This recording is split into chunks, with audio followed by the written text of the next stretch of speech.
Today I'm with Mike Gibbons, and Mike is going to discuss the old Lenoir Hardware and Furniture building here in downtown Lenoir. Okay, thank you, Bill. Let me get some of my notes out here. First of all, I think we ought to start with Allan Poe, who lived in the building probably from the early 1980s until he died in 2006. Allan Lenoir Poe was, of course, a descendant of General William Lenoir. His grandfather was Walter James Lenoir, who was instrumental in the building of that building. Allan's parent, well, Allan was born in 1926 and, of course, died in 2006. Allan was a very unusual man in that he was interested in history, genealogy, and anthropology from a very early age. As a teenager, he told me that he would go around interviewing older people. And of course, these were people who had been born before the turn of the 19th century, the 1900s, 20th century. Some of them going back maybe even to the Civil War period. Allan had almost, you would say, a photographic memory. He could remember most anything that was told to him and could bring it back, fairly easily. I got to know Allan in the 1980s. Allan grew up on Norwood Street, not far from where I now live on Norwood Street, in the area that was developed by T.H. Brohill in the 1920s that was called Mayhill Park. I know, Bill, you remember maybe the archway. Absolutely. That was there about halfway down the street, somewhere near where Jim Sherrill, right in front of Jim Sherrill, built his house. Steve Strick, of course, has mentioned to me that he remembers the archway that was there. I don't know when it was torn down. I never have been able to figure that out, but it got to be sort of a derelict and was an impediment to fire trucks coming down the street and that kind of thing. So they did tear that archway down. But anyway, Allan grew up in the house that his parents built there in Mayhill Park, and it was one of the earliest houses built in that development. Allan's dad, who was Eugene Allan Poe, or called Gene Poe, was the town manager. Later called, well, it was first called town clerk, later called town manager before Lenoir became a city. And I think he served under your dad, who was Earl Tate, who was mayor of Lenoir during that period of time. He served as the long-term town clerk. Later, Lewis Price came after him, and it became known as the city manager's job after that. Anyway, Allan's father died, I think, in 1952. Allan and his mother stayed there in the house on Norwood Street until she died in 1980. Sometime between her death and 1986, when Allan sold the house on Norwood Street, he moved his residence up to the second floor of what we're calling the Lenoir Hardware building. His entrance was off of what you would call North Main Street, which would basically be the area that comes in behind where the stage area is now. There was a set of steps that led into there, and then another set of steps that went up to his residence. There were 10 rooms up there, which had been rental rooms. By the time he moved in, most of those were empty and not being utilized, and he set up his residence up there. I visited Allan up there maybe 3 or 4 times during the late 1990s and early 2000s. It was sort of a strange thing. I would go upstairs, and at the head of the stairs there was a room where he had just stacks of books everywhere and papers stacked up. and he was a prolific smoker. I mean, you go in there and smoke was just hanging up in the air. And of course, I didn't smoke, and it was kind of hard for me to stay in there with him. But anyway, Allan had such knowledge that anything we talked about, whether it was Lenoir history, Caldwell County history, North Carolina history, U.S. history, families from Virginia, families from Pennsylvania, families from Georgia, families from just about anywhere that you would talk about, Allan had some knowledge of. And it was just amazing to me to hear Allan talk about the things that he knew and could bring up. Most of my interaction with Allan was either over the telephone or through the mail. About once a week, I would receive a legal pad, yellow legal pad, with about 10 or 12 handwritten pages on it that he had meticulously sat there and written stuff down, giving me the history of this family and that family, a lot of which, I would ask him about. It'd be my family that was from here. He even knew a lot about my wife's family that had been in Georgia, Mississippi, Alabama, down into Florida. Then we got into discussion about Lenoir, and of course he knew a lot about Lenoir, but I got busy trying to develop a history of all of the town lots that were in Lenoir being formed in 1841 at the same time Caldwell County was. And the town was divided into town lots, and they held an auction and sold off all these town lots. So I got busy tracing all of the owners of these town lots and who was there during all this period of time. So back to some history of Allan. His grandfather, I said, was Walter James Lenoir, W.J. Lenoir. He was a mayor of Lenoir back in the 30s, I think, before Earl Tate. I believe Earl Tate defeated him for his first time as mayor. Allan's Poe grandfather was also a mayor of Lenoir. So he has the distinction of being the descendant of two mayors of Lenoir. I don't know that anybody else can claim that distinction. Now, Walter James Lenoir, his grandfather, of course, was the great-grandson of General William Lenoir. So there was a direct connection between Allan and General Lenoir, the man who the town of Lenoir was named for. Walter James Lenoir had 7 children. He had 4 sons and 3 daughters. None of the sons, most of them didn't marry. One of them did, but none of them had any children whatsoever. The 3 daughters all married, and each one had 1 child each. The only other one, I think maybe Mr. Forrester in North Wilkesboro may still be alive. I'm not sure, but Jim Hogan Jr. is his first cousin, and he is still alive. So I guess Jim would be the last living descendant of Walter James Lenoir.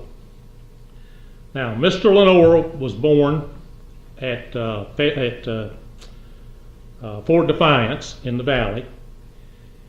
He lived there all during his early years. When he became a man, of course, he got married. He got the bug to open a little general store there in the Valley, on some property that was Fort Defiance, and got a taste of merchandising, and decided that he wanted to go into it in a much bigger way. So he moved his family into Lenoir, bought a piece of property up on North Main Street, and he got a group of men together, investors. Some of them were his friends from the Valley, and they bought the old derelict hotel that was being called the Commercial Hotel at the time, up on the square. It was, at that time, it faced North Main Street. The hotel had been built about 1842 by Mr. Tuttle, L.M. Tuttle, It went through various names, from the Tuttle Hotel to the Central Hotel to the Merchants Hotel, and finally to the Commercial Hotel. In 1908, it had become sort of an eyesore in town. It had developed, it had deteriorated to where, it just could not be salvaged. So this group of men, led by W.J. Lenoir, purchased the property and tore it down. They purchased it in 1907. They built the building that presently stands there in 1908. They incorporated a business called Lenoir Furniture and Hardware Incorporated, and had stockholders and all that kind of stuff, and built the building that would house a new business also called Lenoir Hardware and Furniture Company. Yes. They also induced what was called the First National Bank to move into part of their building, which would be the little place on the right, which is now occupied by the Caldwell Creamery, I believe. They also built the 10 rooms above what was the First National Bank part of it to be rental properties. And that would be occupied by lawyers, doctors, dentists, anybody who needed just an office space in town during 1908. Underneath there, they also built a space that would be a barber shop. And the steps are still there, I think, for the barber shop. If you go up and look, the steps go down. There was some kind of a business in there, and I believe there's a sign on the door that identifies what might have been in there several years ago, but it seems to be vacant right now. Anyway, they built the big building in 1908 and opened up Lenoir Furniture and Hardware that same year, and the bank moved from over on South Main Street into that space in 1908. The barbershop opened shortly after that, and it was called Shell's Barbershop. Lenoir Furniture and Hardware had different presidents. Mr. Lenoir never was the president of the corporation, but he was he took the title Secretary Treasurer, and he would have been called the General Manager. And he was the one who actually operated the store and hired all the people that worked in the store. And the store became known as either Lenoir Hardware, or many people just simply referred to it as Mr. Lenoir's store. Now, at the time that the store opened, the major hardware store in Lenoir was Bernhardt Siegel Company, which at that time was owned by George Lynn Bernhardt, and had been owned prior to that by the Harper family and the other Bernhardt family, which was the furniture Bernhardt people were part of that also. Mr. Lenoir and his group wanted to compete with the Harper Bernhardt bunch, and so they opened up their business and competed very successfully with Bernhardt Siegel Company for many, many years. They had a sideline business. Each of the two hardwares had a sideline business of being one of the first burial units in town. They kept coffins in their upstairs. Both stores did, and they would conduct funerals from their stores. Now, the state of North Carolina, I think in the 20s, passed a law that you had to be a mortician.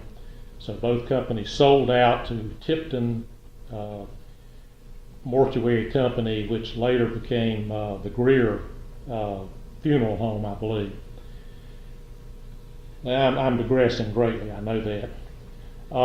Let's see.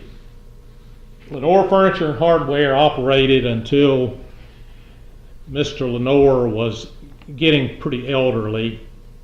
By 1952, he had turned over his business to one of his sons, and they were beginning to want to get out of the furniture hardware business.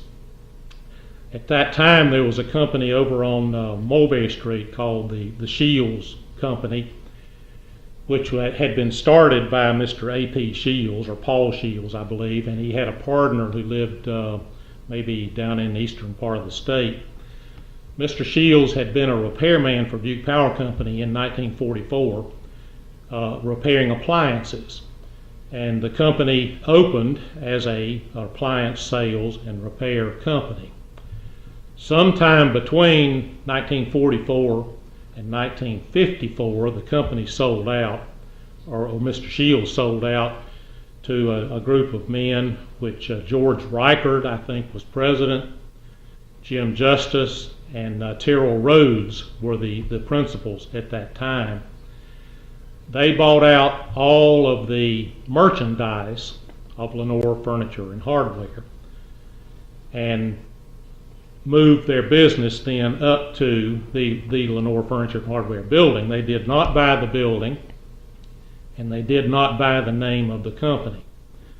Lenoir Furniture and Hardware Incorporated continued to operate as a rental unit after that, renting both the space where Shields was, the space where the First National Bank was located, the barber shop, and all of the rooms up over the bank area. Let's see, Shields stayed there, I believe, until 1978, Right. when they moved down to Penton Avenue. And by that time, I believe that Gwen Reichard and his family had bought it out. Now, I was told by Pat Reichard, who was George's son, that there's no family connection between the Gwen Reichard family and the George Reichard family. And the names are spelled different. Their names are spelled different. So, according to Pat, his son, there is no family connection. So, whether that means anything or not, I do not know. All right. After Shields moved out, another business moved in. Kimbrell's Furniture Company came to town.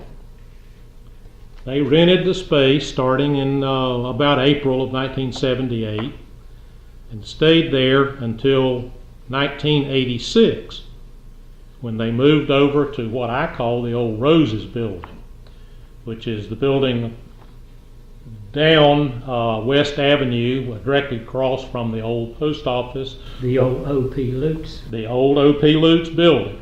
And Rose's department store had just moved out from there down to the mall, I think.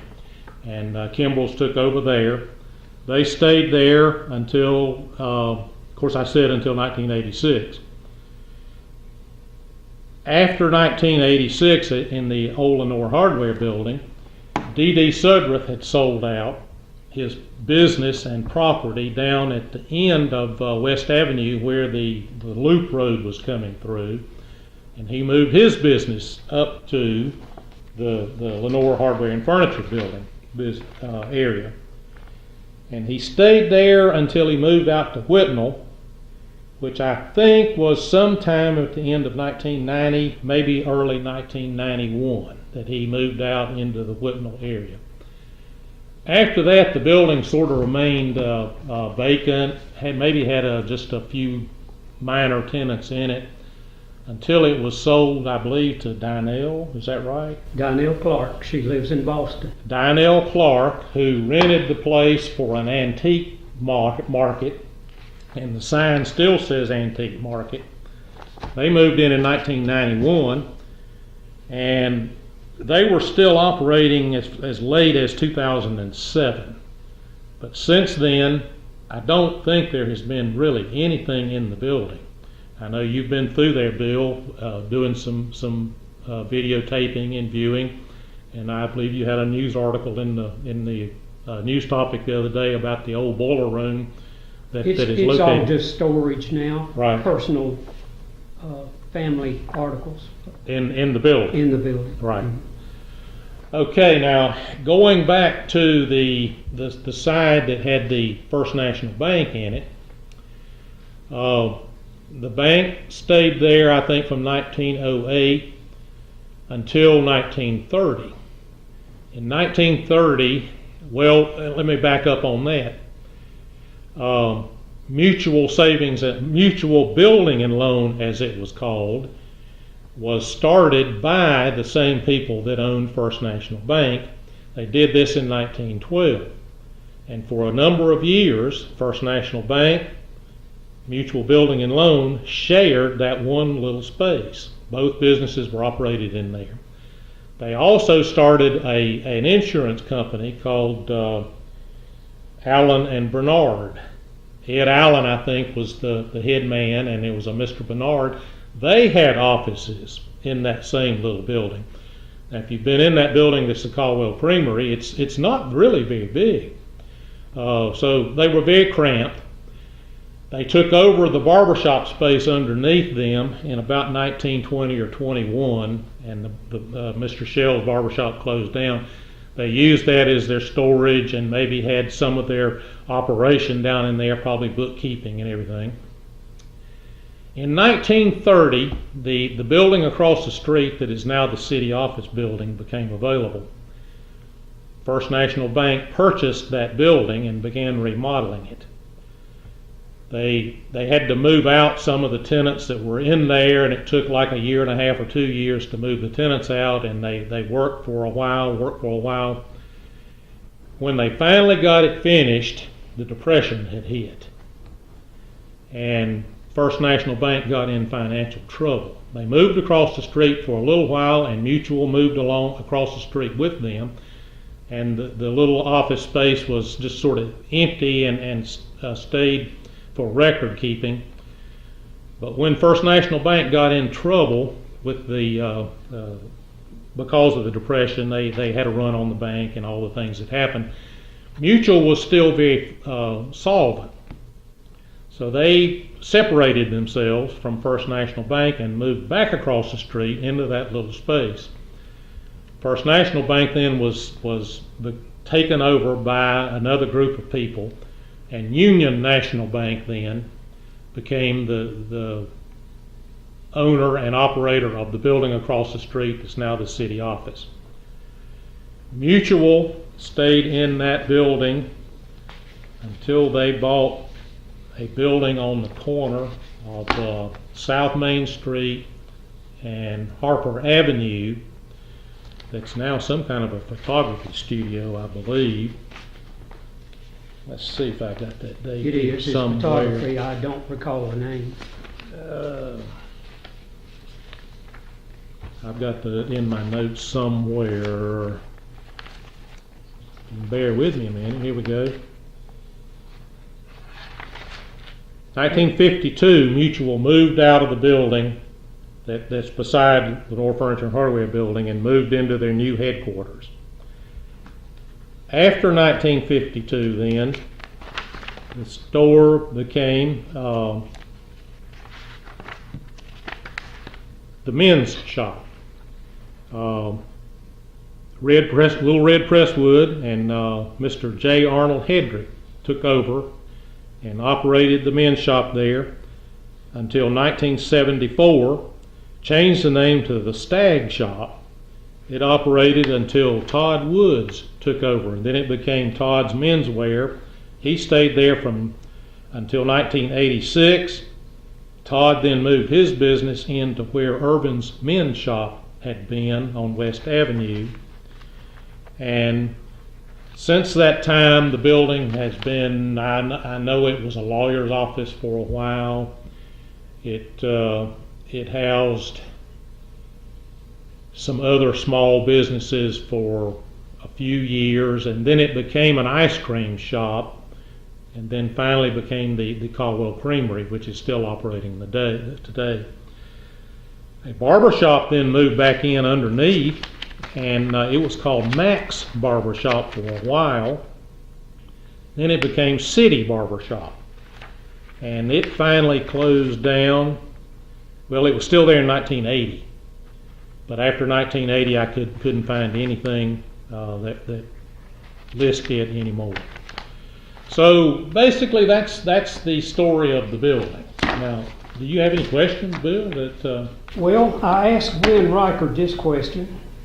If you consider that Lenoir Hardware and Furniture kind of evolved into Shields. Bernhardt Siegel's was the oldest business in Lenoir, but now Shields Would Shields be the oldest business in Lenoir now? That's a good question. I don't think you could classify it as the oldest business because it actually didn't start until 1944. And there are still in operation though. Yeah, still in operation. Well, there are other businesses that started. I know Cannon Paint Company was here probably before that. Central Barbershop, I think, has the distinction of being the oldest continuing operating business in town. I've been asked that question before, and I can't think of many other businesses. Of course, Courtney's would have been one of the oldest businesses, but it closed down. I can't think of another one, Bill. I really can't. Well, you covered everything really well. I really don't have any questions, unless you can think of something to add. I, at this point, do not. My mind runs out of things and ideas. So, if there's anything else that people have a question about, have them contact you or me, and we'll try to answer those as best we can. Absolutely, and Mike, we really appreciate you doing this. I'm glad to do it. I wanted to mention that we're filming here from the Caldwell Heritage Museum, and there are many people that do not know the gem we have in the Caldwell Heritage Museum. I was the chairman of this board for many years. I've aged out and am no longer serving on the board, but I have great affection for this museum, and would hope that people would come up here and look at this museum, see what we've got here, and give their support to it. We're always in need of money, and would thank people for donating to the museum. And Mike, you also have an upcoming tour of downtown Lenoir in the spring. Well, that's what I've been told, that they want me to do sort of a walking tour of town, and I'm trying to develop that and get it worked out. We're hoping that maybe we can combine it with sort of a money-raising thing, which would incorporate maybe a luncheon at one of the local restaurants.